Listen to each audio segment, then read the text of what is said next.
हाँ भाई, हदीस अम्मार की वजाहत क्यों करनी? हम तो लोगों को ये बोलते हैं कि अभी दीन का इल्म हासिल करो बुनियादी।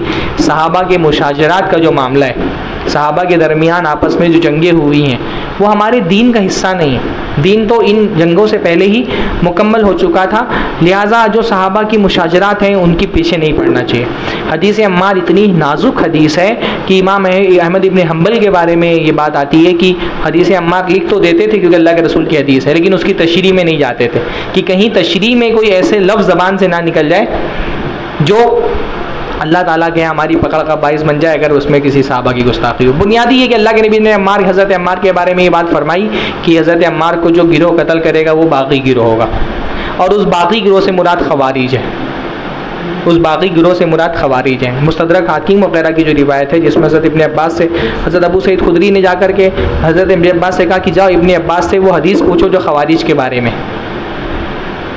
उस हदीस में ये अल्फाज है बाकायदा कि वो खवारिज के बारे में, और सही बात है कि हज़रत अम्मार को कत्ल करने वाला गिरोह खवारिज का गिरोह था।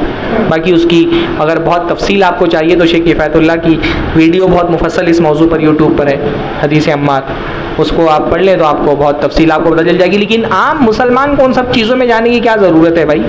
अपना नमाज रोज़ा सही करो, अपना अक़ीदा सही करो। अल्लाह ताला हमसे जमल सिफ़िन के बारे में नहीं पूछने वाला है, इस हदीस की शरह के बारे में हमसे क़यामत के दिन सवाल नहीं होगा।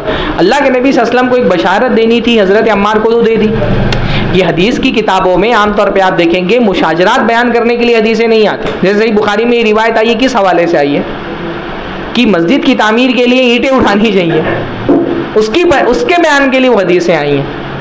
तो इन सब चीज़ों के पीछे आम मुसलमान को खुसूसी तौर पे नहीं पढ़ना चाहिए, बल्कि उलमा भी इन मौज़ूआत पर गुफ्तगू नहीं करते हैं, इल्ला ये कि यहाँ कोई फितीन आदमी बैठा है और वो फितना फैला रहा है तो फिर उसके फितने को दूर करने के लिए और उसकी फैलाई हुई गलत फहमियों को ख़त्म करने के लिए बाज़ मरतबा इस बाब में दाखिल होना पड़ता है उलमा को। आम आदमी को तो इन चीज़ों के पीछे पढ़ना ही नहीं चाहिए।